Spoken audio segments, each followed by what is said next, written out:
Everybody, and welcome back to second week of God at the Movies. It is our annual series where we are attempting to find spiritual truth in some of last year's films. And people are always asking me, how do you pick the films? I didn't see a message this, whatever. How do you pick your films? Well, the first thing is, the most important dynamic is I have to see a sermon in it, right? I see a lot of good movies every year that don't hit me that way, and I just don't, they're great movies, but I don't see that kind of thing coming through it. That was not the case with Dunkirk. Dunkirk, I think I mentioned this last week, but Ari and I saw Dunkirk in the Bob Bullock IMAX theater, and I wrote the outline to this sermon while the credits were rolling at the end. I wrote it in my Evernote, pulled that up last week, and I really only changed one major dynamic from it, but it was pretty close. So there's that dynamic, and then I also try to pick movies, different kinds of movies, different genres, and so we've used action adventure movies, and we use drama movies, we've used romance movies, sci-fi, animation movies is one we typically use. We've used, in years past, documentaries. We have this year, for the first time ever, we're using a horror movie. So that should be interesting. But we've also done a lot of war movies, as the mixer talked about, and today's movie, certainly Dunkirk would qualify as that. But I would put Dunkirk in a different kind of category for God at the Movies. Let me tell you what my favorite kind of movie is. This is me personally, my favorite kind of movie. First of all, it's got to look really spectacular on screen. I love cinematography, the art of the actual filmmaking. That's the category of cinematography in the Oscars. It's my favorite category.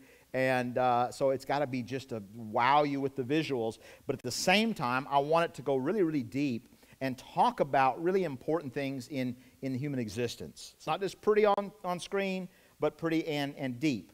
And so when a director gets that right, film after film after film, they become one of my favorite directors. And I will seek out their films to see in the theater.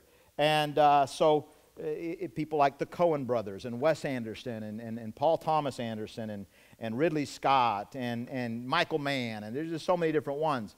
And like some people never miss their favorite star, you know. I don't miss my favorite director. I'll go see their movies on the big screen. And our director today, Christopher Nolan, certainly belongs in that pantheon of my favorite directors. Dunkirk is the fifth Christopher Nolan directed film that we have used for God at the Movies. I think that has to be some kind of a record. So it joins Inception, Interstellar, and two Batman films. The thing that I love about Christopher Nolan, he's just one of the most visually innovative workers or directors working today. And the things he does with a camera are just unbelievable. And the reality is, what's great about him too is he does it with a camera. He uses very little CGI in his movies. He gets right up close. Dunkirk involved the largest actual naval shoot in the history of film. More boats at the sea, more of these things, and he used actual period piece boats. Many of the boats that you'll see in the Dunkirk little ships, the operation, were actual ships used in that process 70 years ago. He got the big destroyers and all these kinds of things. He filmed it on location off the coast of Dunkirk, France. So this is not backlot movie studio magic. I read an interview with Nolan a while back in which he said, I want the audience to feel my movies, not understand them. And if you've seen many Christopher Nolan movies, he tends to monkey with time a little bit and get that off, and certainly is the case in this movie, where they can be a little tough to follow at times, but oh my goodness, you certainly feel it. And you feel it in this movie, the way he uses the camera. We feel like we're piloting an RAF Spitfire and pulling the G-forces. We feel the paranoia of the big open spaces, and we feel the claustrophobia of the little spaces. So he puts us right there in the movie.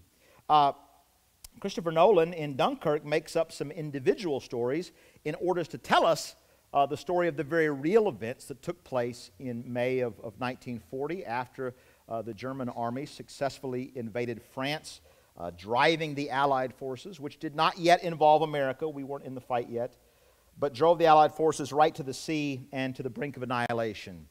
The opening shot of the film captures a handful of British soldiers making their way through the deserted streets of Dunkirk.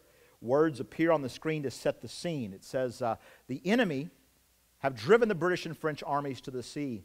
Trapped at Dunkirk, they await their fate, hoping for deliverance, for a miracle. And key words there: enemy, fate, hoping, miracle. Those will all be key through the movie. Well, right away, the young men come under fire from the unseen enemy. By the way, we never see the enemy in the film until right up at the end. It's very interesting, and they're not even called Germans. They're just referred to as the enemy, and I think that's intentional. But of the 6 soldiers that start running, only one, Tommy, makes it out alive, and so we follow Tommy out of the narrow streets onto the wide open beaches. Those narrow streets open up into the clear blue sky, and it looks very open and inviting, but that sky holds a lot of danger. You see, the English coast, home, is just 75 miles away across the English Channel. As one soldier remarks, you can almost see it from here. But seeing it doesn't mean that you can get there. There are almost 400,000 men stranded on that beach, and the enemy has the advantage of the air, dropping bombs on soldiers and ships alike. They're sitting ducks, as Tommy discovers in this clip.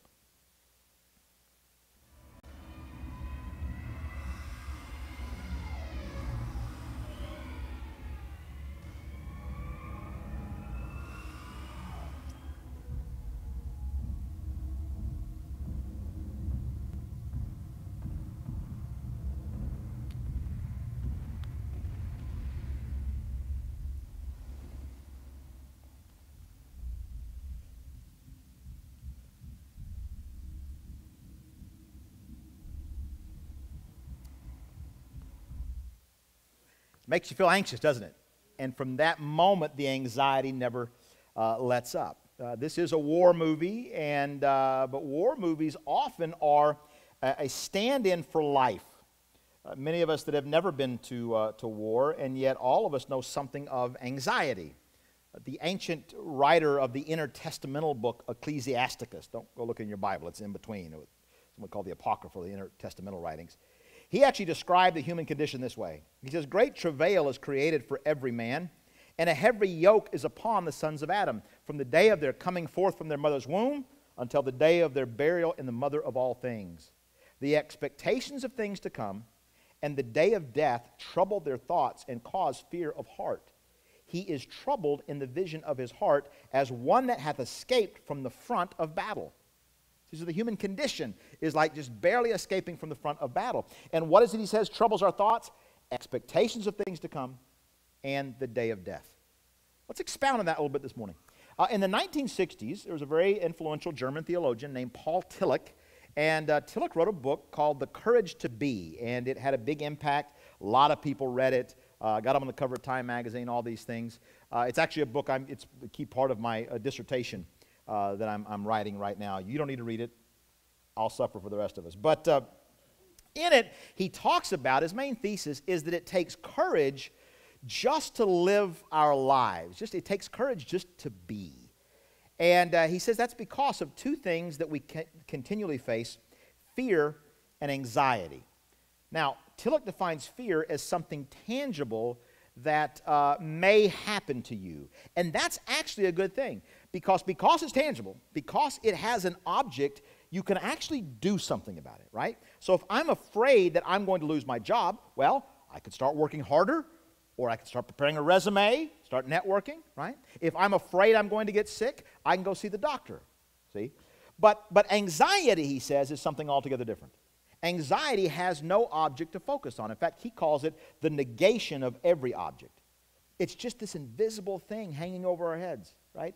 It's like a Christopher Nolan movie. You may not understand it, but you can feel it. That's anxiety. And Tillich says that the 2 chief causes of anxiety in the human condition are fate and death. Fate. Life seems random, right? Bad things can happen without warning. Why was Tommy the only one to escape, the bullet fire? Why did everybody else die and he made it? Just fate. Or maybe, you're on they're on the beach and the bombs can fall, and maybe they'll stop short of you and just cover you in sand. Or maybe they'll score a direct hit, and that'll be it for you, right? It's fate, and ultimately the end of fate is death. So that's the ultimate capstone of faith, death, which seems so final, right? Do not go gentle into that dark night.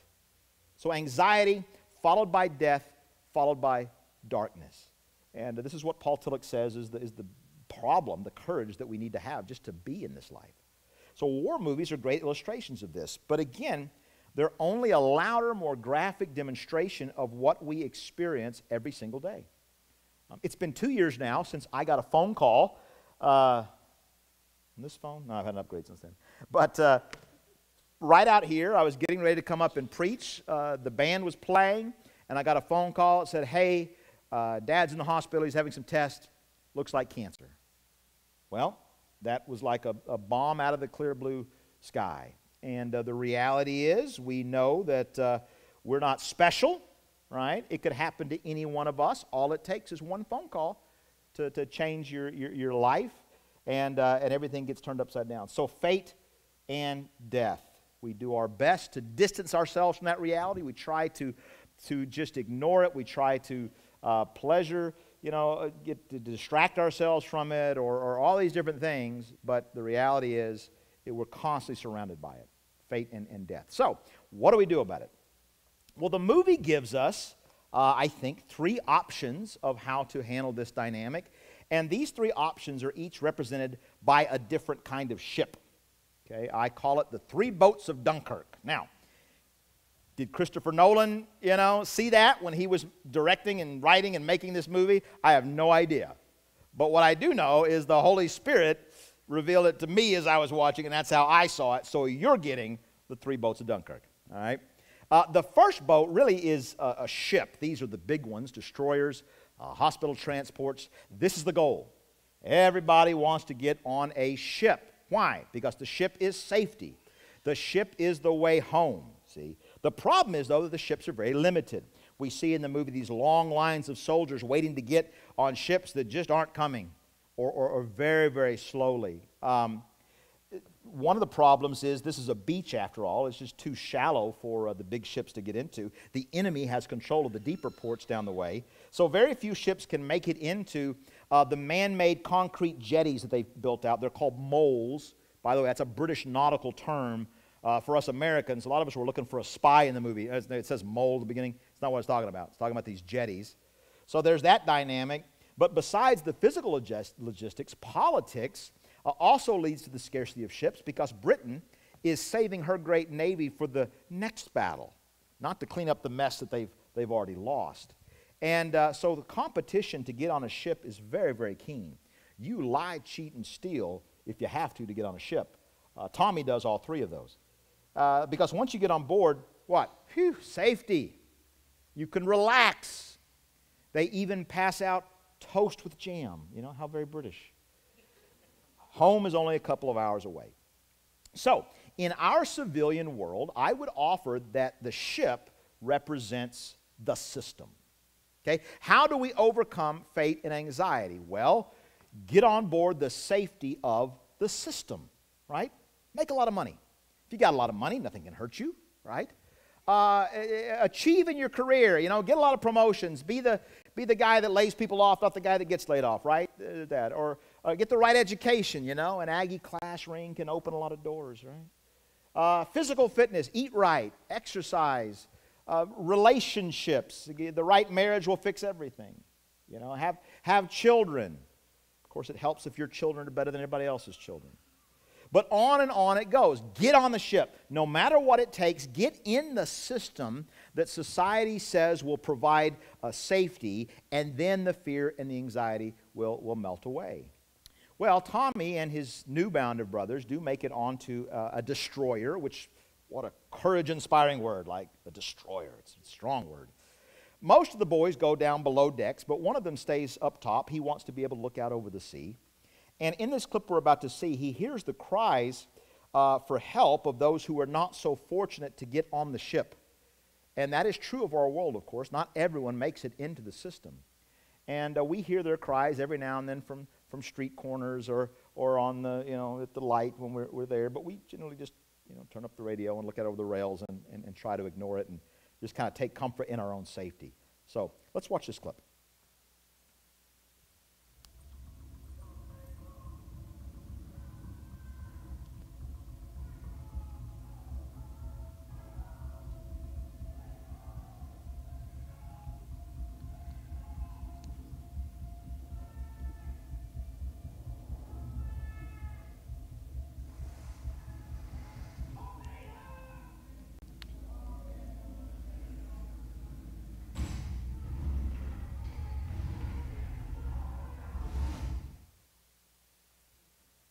The irony, right, when a destroyer is destroyed. And guess what? When the torpedo comes, the people on the boat and the people in the water, they're all in the same boat now, right? And so there are no guarantees in life, not even in the system. You know what torpedoes are? Torpedoes can look like a recession, like a layoff, like a divorce, like cancer, like jail, like an addiction, any number of things. Torpedoes come in all kinds of forms. But one moment you're looking at it, calm seas, and the next moment you're swimming for your life. See? So that's the first of the three boats. The system doesn't work. So when Tommy and his surviving friends manage to swim back to shore, they are left looking for another way home. And they next happen upon a seemingly abandoned Dutch fishing boat that's been grounded on the sand when the tide went out. And so they get this brilliant idea. They can take shelter, first of all, inside the hull of the boat, which is a good idea because the enemy is just right over the dunes there. But then once the tide comes back in, it will lift the ship, carry it out to sea, and they can sail for home. So the boys pile in. It's going to be a few hours before that tide comes back. And unfortunately, the enemy begins to use their little ship as target practice. So random bullet holes are firing, and all of a sudden now we're back into the anxiety, right? Why? Fate, death. Maybe the bullet will pierce the hole and miss you. Maybe it won't. So there's all this anxiety. And again, the director does a great job of putting us right in there. It's just so tense. We feel the anxiety. This whole movie never gives you a chance to catch your breath. Well, eventually the tide does return, and the boat begins to lift. But turns out there's too much weight on board to get her sailing. So somebody's got to get off. Who will they choose? How will they choose? And the answer to that question gives us the identity of our second boat. Let's watch the clip.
The second boat represents the world. And the world operates according to a principle, the survival of the fittest. Right? What Darwin categorized as the operating system of nature, Nietzsche identified in the human animal. The strong will do whatever they can get away with, and the weak must endure whatever they can't get away from. I made that up. That's a pretty good summary of Nietzsche, actually. So, our four boys on the boat, for them the answer is simple. Who do they throw overboard? Easy. The outsider, the other, the one who doesn't look like us. In this case, the French, right? The bloody frog. And in fact, this whole British-French prejudice dynamic, even though they're allies, is on display all throughout the film. It opens with some soldiers in line saying, "British only, no French," and just goes from there. Well, what causes this tendency in the world? What causes this in the human condition for the majority to gang up on the outsider, on the one who's different? René Girard, a French philosopher and historian, he taught at Stanford, actually until he died about 3 years ago. But he did some very important work in the 1970s and 1980s on the nature of scapegoating and its role in human violence. First of all, Girard argues that the roots of all violence, all human violence, can be traced back to the idea of imitative desires. He uses the term mimetic desires, like to mimic something. So here's how it works.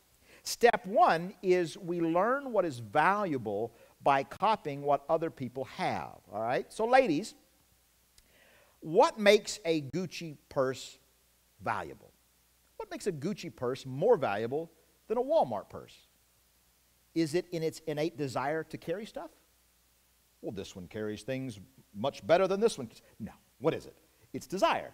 Right? The right people carry this kind of purse. Value is defined for us as that which someone we admire wants. Okay? So that's step one. Step one is desire. Step two then is rivalry. Because we live in a world of scarcity, imitative desire then leads to this double bind. Because, see, if you have the Gucci purse, on the one hand, you're saying, yes, imitate me, value what I value. See? But at the same time, you don't want just everybody to have that purse, right? Because then it ceases to be special. And so then you say, don't be like me because it's mine, right? And so both parties are competing for the same limited thing. So the rival, who was originally the admired person as modeling this desired behavior, now becomes the object of hostility and maybe even violence. And when we get to that, that's the start of step three, which is crisis. Let me tell you what step three is. Step three is a Black Friday sale, right? Did you see that lady slap that other woman in the face and yank that purse away from her? See, that's the dynamic. Now, what happens in step three is all of the social dimensions, the distinctions which allow society to operate and be preserved and keep order, they're in danger of collapsing now, right? Because what happens, what started as two ladies tussling over a purse, very clear, soon becomes a whole mob fighting because violence attracts violence. You know how the mob mentality works. And so you get this thing going, and before you know it, we're about to burn this Macy's to the ground. And so in order to prevent that from happening, we need to find a stand-in victim to focus our violence on. So step four then is a scapegoat. So a stock boy appears, and they go, it's his fault. He didn't put out enough purses. Get him. And the mob turns on him and tears the poor innocent stock boy limb from limb. A scapegoat can be anybody, as long as they are part of the weaker group. They are weaker than the majority group. And historically, they can come from any area of socioeconomic distinctions. They can be the ones who own the means of production. Right? These stingy rich Jews won't share the resources with me and mine. Or it can be the ones at the bottom rung of the food chain. These stinking poor immigrants are stealing all of our resources. Scapegoat can be a foreigner, an eccentric, could be a communist, whatever we're calling a communist or a Nazi in today's lingo, a witch, a homosexual, a carrier of the plague, a minority religious sect, a herald of new ideas, a prophet, just about anything. It can be the guy that says, hey, maybe we shouldn't do this. This isn't right. Well, you're next, buddy. Scapegoat can be anybody. But we're going to lay the violence on their shoulders in order to save the rest of society from burning to the ground. And when we do that, it's step five, sacrifice. Because what happens is once the victim is dead, the group violence ceases. Our bloodlust is satiated, maybe shamed. You know, the ladies see the mangled body of the stock boy lying there, and all of a sudden, yeesh, maybe I don't need that purse after all. Right? And so order is restored through the sacrifice of the scapegoat until we do it all over again. Because, hey, look at those shoes. Right? So step six then is called sacrificial repetition. Because this is the story of the human race, says Rene Girard. Social order is maintained through the violent treatment of the scapegoat, the other, the outsider. I know that, I was talking to somebody in the first service, some of these clips are hard to read because there's a lot of noise and they're speaking English. I don't know about, I watched Downton Abbey with the subtitles on to get the accent, but some of the things they were saying in the boat, you know. better him than me. It's not fair, but survival is not fair. It's wrong, but I'll live with it. See, with that second boat, Dunkirk perfectly captures the story of the human race. This little drama in the Dutch fishing boat has been played out again and again across the history of the world. But, just like in real life, this boat won't float either. It does make it out to sea, but rather quickly it begins to sink. Remember, it's covered in bullet holes. Water's just pouring in. So, two boats, the system in the world. One gets torpedoed, one is full of holes, but the point is, neither one of them will get you home. Neither one of them holds the antidote to anxiety, to fate, and to death. That's only on board the most unlikely boat of all. Back in London, Winston Churchill formulated a desperate plan to rescue what remained of Britain's army. By the way, I highly recommend watching last year's movie Darkest Hour as a companion piece to Dunkirk. That's what these pictures came from.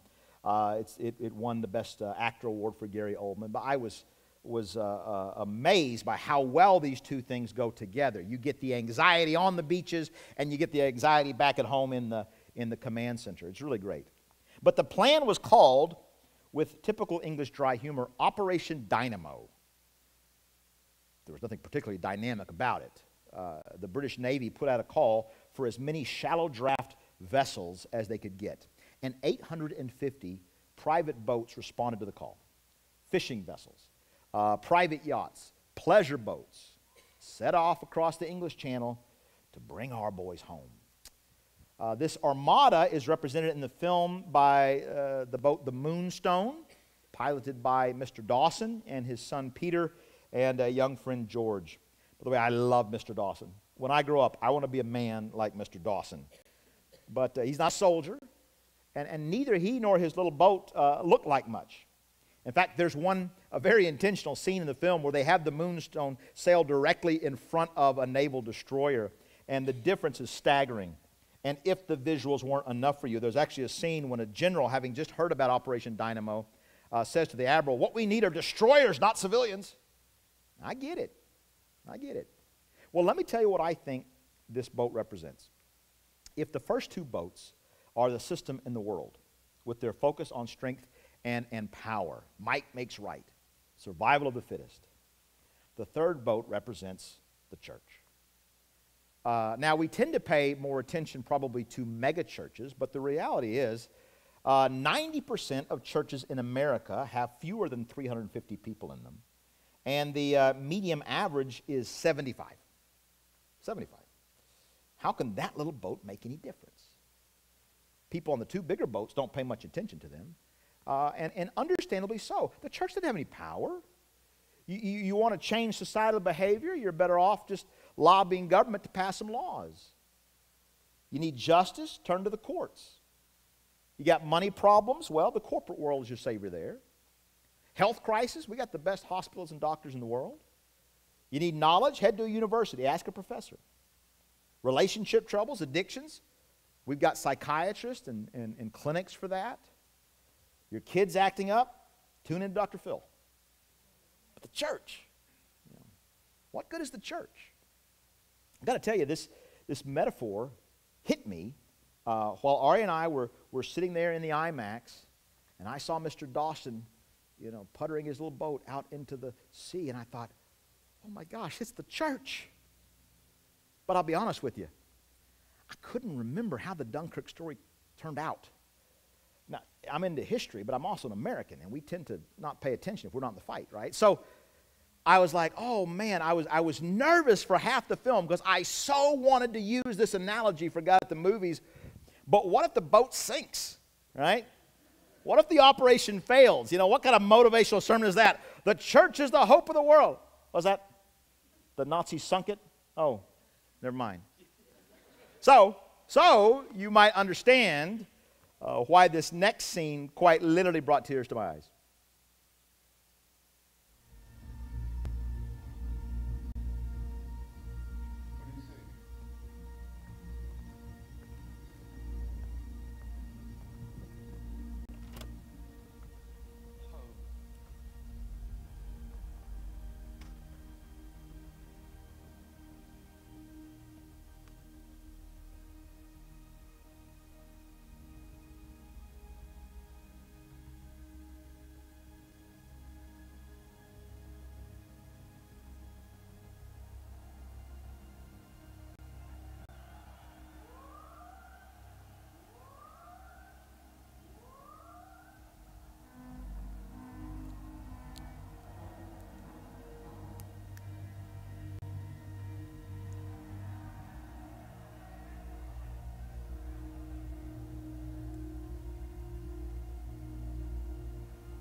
We said there are nearly 400,000 troops on that beach. Winston Churchill was being optimistic when he said he hoped they could bring 35,000 home.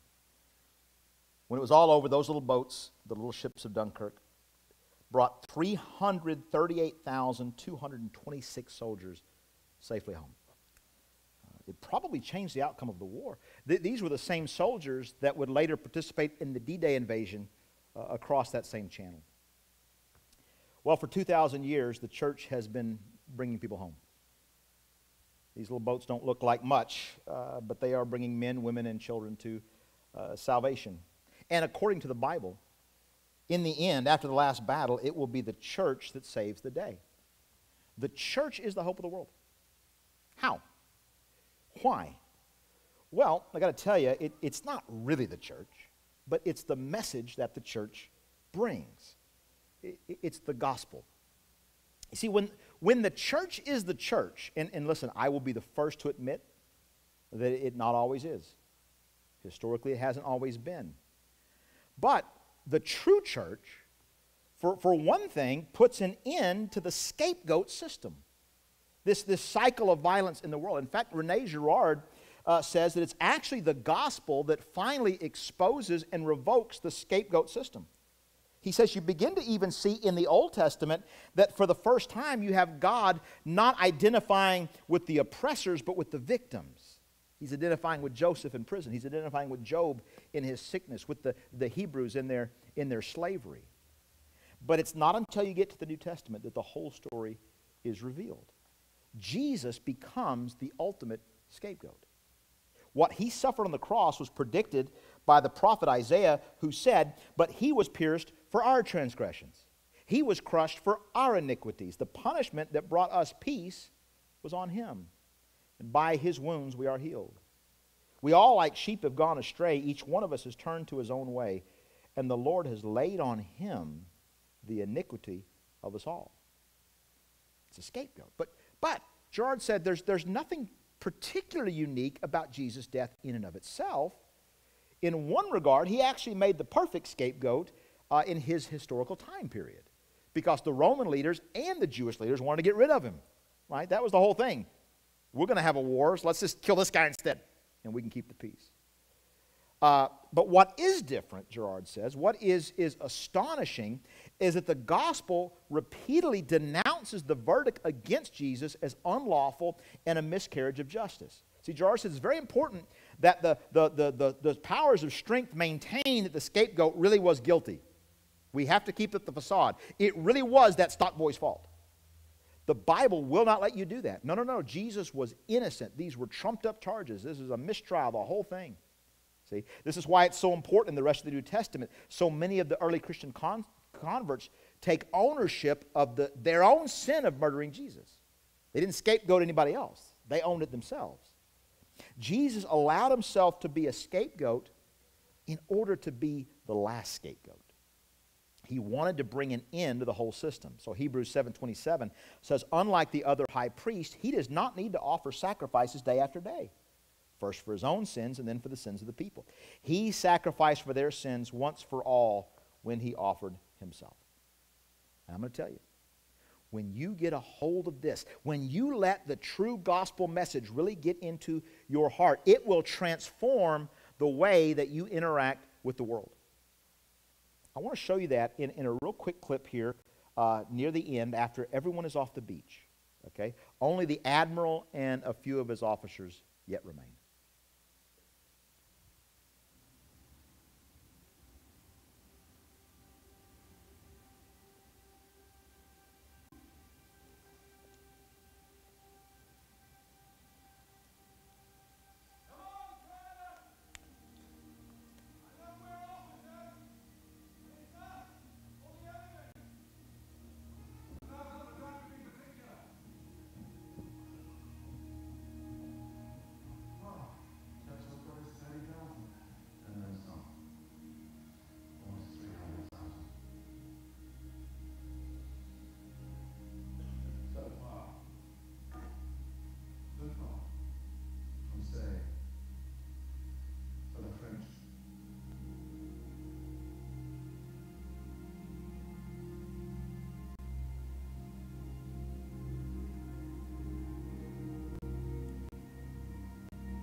In the age of the church, nobody gets left behind, right?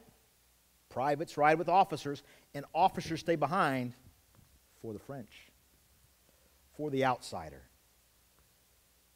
That's what we see in the New Testament church. Class divisions, they all get brought down. Gender divisions, racial divisions, economic divisions, national divisions. We're all one in Jesus Christ. Because Jesus, through his death and resurrection, gives the world the answer it needs to overcome the great problem of anxiety. Let's not forget Dr. Tillich, right? We're all of us anxious deep down because of what? Fate and death. Life looks too random, and death looks too permanent. But don't you see how Jesus answers those charges? See, the cross is God's answer to fate. Because now we see that even bad things can result in good purposes. God is in the redemptive business. The authorities and powers thought they were crucifying Jesus to get him out of the way. But God used it. God redeemed his death to make his name echo around the world and down through the ages.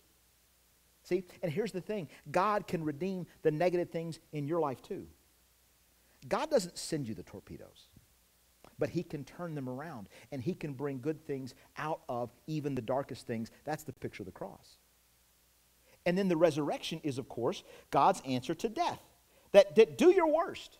This life is not all there is. I like how the Message translation records Paul's words in 1 Corinthians 15:20. But the truth is that Christ has been raised up, the first in a long legacy of those who are going to leave the cemeteries. To paraphrase the poet George Herbert, Jesus in the resurrection has turned death from an executioner into a gardener. Right? A gardener plants a seed into the ground, but not to stay there, to bear fruit in time. And that's the gospel, the message of the death and resurrection of Jesus Christ. And that changes everything. And that is the message, see, that we, the church, have been given to end all of the war and all of this anxiety and all of the fear in the world around us. The church is the hope of the world. And I got to tell you, I have dedicated my life to that belief. I never wanted to be a pastor, you know. I knew from a very young age what I wanted to be. I wanted to be a lawyer. Since I was 8 years old, my parents used to watch 2020, the news show on Friday nights, and Hugh Downs, and I would see stories about injustice, and it just made me mad. I said, somebody ought to do something about that. So I decided I would become a lawyer, because by God, lawyers can do something. And so that's why I came to the University of Texas. I came here to pursue a career in law and in politics. And I worked my way through school as a legislative aide for a state house representative in the legislature over at the Capitol building. I had access to the power. I was, my boss, this shouldn't give you much confidence in the system. I was 20, and she would have me read the bills and write on a Post-it note on each of the bills a summary of it, what it would cost the state, and whether I would vote yes or no. And in 4 years, I think she only called me maybe 6 times to go, how come you put this? I think she just voted whatever I said. So anyway, talk about power, right? Right there at the halls of power. But I got to tell you, I began to become disillusioned with the system. As I looked at it behind the scenes, and on both sides, I was there during the big transition when Texas went from being a blue state to a red state, and I watched both sides. And I began to go, this isn't going to get it done. There's some good things here and there, but the bottom line is both sides, they're ultimately beholden to lobbies and money, and this isn't going to save the world. Well, at the same time, I was learning about true biblical community in a Christian group on campus called Chi Alpha. Maybe Chi Alpha's in the house today. And just so happened, halfway through my time at the university, I went to one of their stupid conferences, SALT conference, right? And God supernaturally called me into vocational pastoral ministry. And that's a story I'll have to tell you another time. So instead of going to law school, I went to seminary. I went to graduate school for ministers. And I remember after that SALT conference, I remember very clearly telling my parents about my call to ministry. And I remember my dad said, "What? Couldn't you just go on to law school anyway, just to have something to fall back on?" You know? Hey, I get that, right? I get that. Why do you want to put around a little tugboat when you could captain a mighty vessel of power? But I have to tell you, after 20 years of pastoral ministry, of seeing life after life and family after family, some of them sitting in this room, transformed by the gospel, there's nothing I would rather do. Listen, what's going to change a human heart? A corporate policy? A technological invention? Class at a university? The penal system? New laws? The message of Jesus Christ is the only power on earth that can change the composition of a human heart. And because God entrusted that message to the local church is the hope of the world. And let's be honest, the church isn't a boat. And it's not a building. The church is people. See, the church is you and me. And we got to get busy. We got to get people in here. And we got to raise up leaders to lead, and we got to raise up teachers to teach, and we got to get everybody reaching out and serving and giving generously and praying fervently. We got to teach the rich to care for the poor. We got to teach the angry to turn the other cheek. See, we got to build into our children until it just becomes normal, that they would grow up, a little sailor, to love the God that loves them first. Because, well, listen, there are desperate people waiting on the far shore, suffering from anxiety and fear. And we have the answer. Our little boat is exactly what they need, even though they don't realize it yet. And I got to tell you, the enemy will do anything he can to stop that. But it's okay, because Jesus himself said, "I will build my church, and the gates of hell shall not prevail against it." Do you know what Jesus is doing today?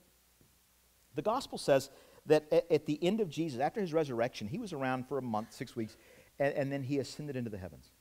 It's the Wonder Woman story last week is, whoop, off he goes. You know what he's doing? You know what the only thing Jesus has been doing since the first time he came and the second time he's going to come back, he is building his church.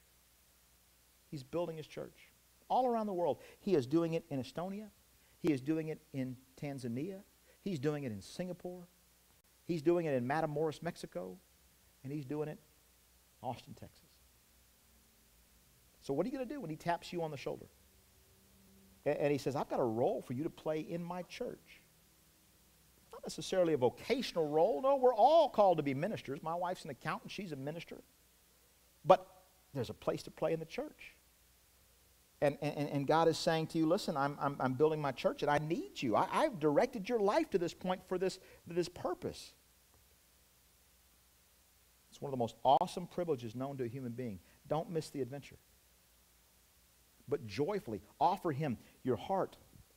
And yeah, your time, your treasure, some of your resources, sure, but your creativity, your energy, your faithfulness, your gratitude. See, climb on board. And if every congregation, no matter how big or how small, if everybody would offer that to Christ and his church, I can tell you, we would see this world transformed. If the church would just be the church. And God will get all the glory. But I'm telling you, pleasure, money, fame, power, nothing is better than serving God in a fired up, gospel-centered church. She may not look like much, but she's the best thing floating. And she will get you home, because the church is the hope of the world. Let's pray.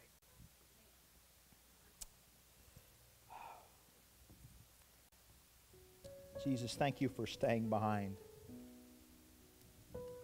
for us. God, thank you for breaking that scapegoat system for us, God, because we were the outsider. We were the other. And in your love and your grace, Jesus, you left the ultimate inside group. You left the Trinity, the Father, the Son, Holy Spirit, you had all the love you needed there. But what you didn't have was the other.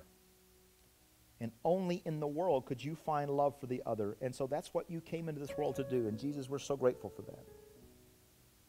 And Father, I think of two audiences for this message here this morning, God. Two people looking at this. And there may be some, and if they're honest, they would say, I'm not in the boat. I am like those soldiers on the shore. And what their response would be today would be to get into the boat. And Father, you tell us that the way that we get into your boat is by confessing that Jesus is the Lord of our life and believing in our hearts that God raised him from the dead. Paul says, if you confess with your mouth Jesus is Lord and believe in your heart God raised him from the dead, you will be saved. Because that's the gospel message. Everything else comes after that. God, learning how to steer, learning how to put up a sail, all those things come after. But getting in the boat just means saying, Jesus, I trust in you. I'm going to step in your boat today. I'm going to trust you to give me the answer to the anxiety in my life, the fears. Maybe some of you are facing torpedoes today. Just know that's the answer. But then, Father, there's a second group of people, and we're not the soldiers on the shore. We're back at home. We're the ones that own the boats. And maybe we've been hunkered down in safety, or maybe it's too much to get involved, or if you knew how busy my kids were, or I don't have enough money to even do this, and whatever it is, God. But you are calling us today to get involved in this church. Maybe we've even been sitting here as bystanders, and we're getting fed, but it's just like we're on this little pleasure barge and just keeping it to ourselves. God, you're calling some of us to set sail, to invite other people to get into the boat with us, to put our talents and our treasures and our time involved in your local church. And Father, I don't know what that looks like for everybody in here. You've made them all different. You've given them all different skills. But Father, I pray that you would give us the courage to sail our boats for you, to commit our lives to the church of Jesus Christ, because the church really is the hope of the world. And it's true, ships are safer in harbor, but that is not what ships are for. Jesus, you didn't create this church to be just a place for us to come together and feel good on Sunday mornings. Let this little boat, God, let Southwest Family Fellowship, as we join with all the other churches in the world, not any one of us churches can get everybody off the beach. But God, let us, as our own little church, do our part of your great armada of the church, capital C, to bring people home to safety until that day you come back again and put an end to all the war and all the fear and all the anxiety and all the death. Thank you, Jesus, for the good news of your gospel. In your name we pray.